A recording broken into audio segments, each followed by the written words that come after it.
बिस्मिल्लाहिर्रहमानिर्रहीम। Welcome to my channel knowledge palace. हम बात कर रहे थे the Punjab alternate dispute resolution act 2019 की। लास्ट लेक्चर में हमने डिस्कस किया सेक्शन 3 जो रेफरेंस इन सिविल डिस्प्यूट्स, और अब हम पढ़ेंगे सेक्शन 4 है एडीआर का, यानी कि ऑल्टरनेट डिस्प्यूट रेजोल्यूशन एक्ट 2019 का रेफरेंस इन क्रिमिनल डिस्प्यूट्स। जैसा कि बहुत से सिविल केसेस हैं जिनमें कोर्ट के पास ये इख्तियार है कि वो कोर्ट समझती है कि दो पार्टीज़ के दरमियान जो डिस्प्यूट अराइज हुआ है, अगर इसको एडीआर को रेफ़र कर दिया जाए तो ये ज़्यादा लिंगर ऑन नहीं होगा और पार्टीज़ को जल्द और फौरी इंसाफ जो है वो मुहैया किया जा सकता है, क्योंकि केसेस जो है वो एडीआर को रेफ़र कर दिए जाते हैं और फिर विद इन डेज़ या फिर with in weeks cases solve हो जाते हैं। तो इसी तरह से कुछ क्रिमिनल केसेस हैं जिनमें मैटर जो है एडीआर को रेफ़र किया जा सकता है ताकि दोनों पार्टीज़ के दरमियान जो भी डिस्प्यूट्स हैं उनको सॉल्व किया जाए। तो यहाँ पे देखें जो सेक्शन 345(1) है द कोड का, जो CRPC से हम कहते हैं, कोड ऑफ क्रिमिनल प्रोसीजर 1898 का जो सेक्शन 345(1) है, उस यहाँ पे 345(1) और 2 की बात की गई है। और जब कोई केस जो है अराइज होता है, कोई भी केस है, तो उसको दो तरीके होते हैं उसके, एक तो पुलिस रिपोर्ट से और सेकेंडली कंप्लेंट केसेस होते हैं। तो दो तरह के केसेस हैं, यहाँ पे दोनों को जो है इसको यहाँ पे दोनों को इन डिटेल जो है डिफाइन किया गया है कि किस तरह से जो पुलिस केसेस हैं उनको किस तरह से रेफ़र किया जाएगा एडीआर को, और जो कंप्लेंट केसेस हैं उनको किस तरह से एडीआर को रेफ़र किया जाएगा। इसी तरह से क्लॉज 1 में किस तरह से रेफ़र किया जाएगा एडीआर को, और जो क्लॉज 2 के केस में जो केस है उसको किस तरह से एडीआर को रेफ़र किया जाएगा। तो हम देखते हैं कि देखिए, court shall refer a case falling under section 345(1) of the code to ADR is follow. अब यहाँ पे जो क्लॉज 1 है 345(1) की बात हो रही है, और यहाँ पे भी दो तरह के केसेस हैं, एक वो है जो पुलिस रिपोर्ट के हैं और एक वो है जो कंप्लेंट केसेस हैं, एक रिपोर्ट केसेस और एक उनको कंप्लेंट केसेस। अब यहाँ पे जो पहले बात करते हैं पुलिस रिपोर्ट से जो केस जो है अराइज हुए हैं, फर्स्ट वन जिसकी on the application by the concerned public prosecutor with the consent of the complainant at any time before framing of the charge. अब यहाँ पे अगर जो पुलिस रिपोर्ट से कोई केस अराइज हुआ है तो पब्लिक प्रोसिक्यूटर जो है वो कंप्लेनेंट की कंसेंट से, उसकी मर्ज़ी से किसी भी वक्त फ्रेमिंग ऑफ द चार्ज से पहले, यानी कि अभी चार्ज फ्रेम नहीं हुआ, फ्रेमिंग ऑफ चार्ज फ्रेम करने से पहले किसी भी वक्त पब्लिक प्रोसिक्यूटर जो है कंप्लेनेंट की मर्ज़ी से कोर्ट में एप्लीकेशन दे सकता है कि ये केस जो है एडीआर को रेफ़र कर दिया जाए।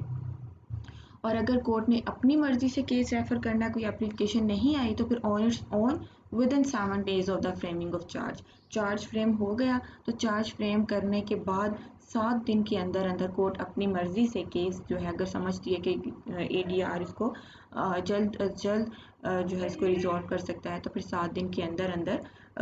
After the framing of charge case refer किया जा सकता है एडीआर को। अभी दोनों में डिफरेंस क्या है? अगर तो पब्लिक प्रोसिक्यूटर एप्लीकेशन देना चाहता है तो पहले तो उसे कंप्लेनेंट की कंसेंट लेनी है, कंप्लेनेंट की कंसेंट के बगैर वो एप्लीकेशन नहीं दे सकता। तो यहाँ पे कंप्लेनेंट की कंसेंट ज़रूरी है, और दूसरा ये कि चार्ज फ्रेम होने से पहले किसी भी वक्त एप्लीकेशन दी जा सकती है। लेकिन अगर कोर्ट ने ऑन इट्स ओन जो है एडीआर को रेफ़र करना है तो फिर चार्ज फ्रेम करने के बाद भी 7 दिन के अंदर अंदर वो केस जो है रेफ़र कर सकता है एडीआर को। इसके बाद जो हमारे पास कंप्लेंट केसेस हैं, अगर in a case arising out of complaint on its own, court ने अपनी मर्जी से केस रेफर करना है एडीआर को, तो with in 7 days of the summoning of the accused, यानी कि जब अक्यूज को समन कर दिए गए हैं तो उसके 7 दिन के अंदर अंदर केस रेफर किया जा सकता है एडीआर को। इसी तरह से जो हमारा क्लॉज 2 है 345 की, अ कोर्ट में refer a case falling under section 345 clause 2 of the court to ADR. यहाँ पे हम बात कर रहे थे ऊपर क्लॉज इसकी 345 क्लॉज 1 की, और यहाँ पे क्लॉज 2 की बात हम करेंगे। तो यहाँ पे भी दो तरीके हैं, पुलिस रिपोर्ट से भी केस अराइज हो सकता है या फिर कंप्लेंट केस भी हो सकता है। तो in a case arising out of police report with the agreement of the public prosecutor concerned at any time after framing of charge. तो अगर जो कंप्लेंट केस है तो वहाँ से उसमें भी पब्लिक प्रोसिक्यूटर की कंसेंट से या उसके साथ एग्रीमेंट करके चार्ज फ्रेम हो जाने के बाद किसी भी वक्त, यानी कि यहाँ पे टाइम पीरियड नहीं दिया गया कि विद इन 70 डेज या और, तो यहाँ पे चार्ज फ्रेम होने के बाद किसी वक्त जो है केस रेफर किया जा सकता है ADR को। And in a case arising out of complaint cases हैं अगर, तो with the agreement of the parties through the case at any time after the framing of charge. तो अगर ये कंप्लेंट केस है तो चार्ज फ्रेम होने के बाद किसी भी वक्त पार्टीज की कंसेंट लेके या पार्टीज की आपस के उनके पार्टीज के एग्रीमेंट से केस रेफर किया जा सकता है ADR को। तो थोड़ा सा इसमें डिफरेंस भी देख लें कि जो पुलिस कंप्लेंट केसेस हैं यानी कि जो 345 की क्लोज 2 की यहाँ पे बात हो रही है, तो यहाँ पे जो पुलिस रिपोर्ट से जो केस आया यानी जिसमें पुलिस ने रिपोर्ट पेश की, तो वहाँ पे पब्लिक प्रोसिक्यूटर का एग्रीमेंट है और फिर चार्ज फ्रेम हो जाने के बाद किसी भी वक्त ADR को रेफर किया जा सकता है। लेकिन जो इसकी क्लोज B है उसमें कंप्लेंट केस के बारे में बात है। अगर वो कंप्लेंट केस है तो फिर पब्लिक प्रोसिक्यूटर का नहीं बल्कि पार्टीज की एग्रीमेंट से किसी भी वक्त चार्ज फ्रेम होने के बाद केस रेफर किया जा सकता है ADR को। अब देखिए clause 3, in every case where a reference is made to ADR under this section the court shall provide a time period for completion of ADR proceeding not exceeding 30 days provided that the court may on application of the parties of the case extend the time period for a further period of 90 days। अब कोई भी case जो कि ADR को refer किया गया है under this section, court जब केस रेफर करेगी ADR को तो साथ ही टाइम पीरियड जो है वो फिक्स कर देगी कि इतने टाइम पीरियड में ADR जो बाउंड है उस केस को रिजॉल्व करने के लिए। तो ये टाइम पीरियड जो फिक्स कोर्ट ने किया है वो है 90 डेज़ का। सिविल डिस्प्यूट्स में ये जो टाइम पीरियड था वो 60 डेज़ का है, लेकिन यहाँ पे क्रिमिनल में ये जो टाइम पीरियड है थोड़ा ज़्यादा है, 90 डेज़ का यहाँ पे टाइम पीरियड है। तो जिस तरह से पार्टीज की एप्लीकेशन पे सिविल मैटर्स में कोर्ट टाइम पीरियड को एक्सटेंड कर देती है, इसी तरह से यहाँ पे भी अगर पार्टीज जो है वो एप्लीकेशन देती हैं कि हमारी डिस्प्यूट जो है रिजॉल्व नहीं हुई तो हमें मज़ीद कुछ टाइम पीरियड चाहिए, तो कोर्ट जो है थोड़ा सा टाइम जो है एक्सटेंड कर देगी और जो टाइम पीरियड जो है एक्सटेंड करेगी वो 90 डेज़ का होगा। यानी कि फर्दर पहले 90 डेज़ का टाइम पीरियड फिक्स किया, उसके बाद पार्टीज की एप्लीकेशन पे फर्दर 90 डेज़ का टाइम पीरियड जो है उन्हें दिया जा सकता है। उसके बाद हमारे पास है clause 4, the court which makes a refer to ADR under subsection 1 shall postpone the trial of the case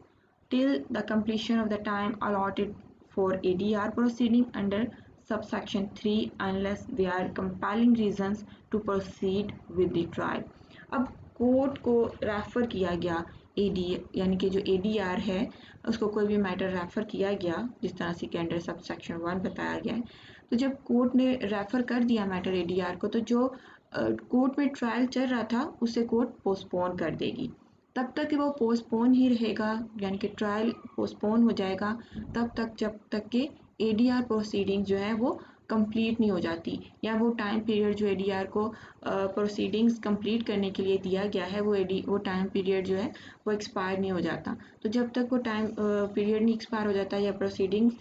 complete नहीं हो जाती, कोर्ट में ट्रायल नहीं चलेगा, यानी कि ट्रायल जो है वो पोस्टपोन रहेगा। हाँ, अगर कोई बहुत ज़रूरी हो, कोई ऐसी कंपाइलिंग रीजंस हों कि कोर्ट जो है वो ट्रायल को फर्दर प्रोसीड करना चाहती हो, तो फिर कोर्ट के पास इख्तियार है कि वो उसको प्रोसीड कर सकती है, लेकिन जहाँ पे ज़रूरी हो।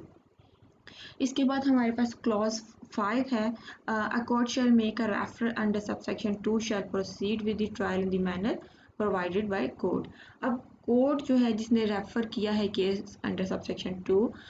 वो उसकी अपनी मर्ज़ी है, अगर वो मुनासिब समझती है तो ट्रायल जो है प्रोसीड कर सकती है, जैसा कि ऊपर 4 में बताया। तो जब कोर्ट ने ट्रायल को प्रोसीड करना है तो उसका जो तरीक़ाकार वही होगा जो कि कोर्ट ने कोड में, यानी कि जो तरीक़ाकार बताया गया है कोड में, वही उसी तरीक़ेकार के मुताबिक वो ट्रायल को प्रोसीड करेगी।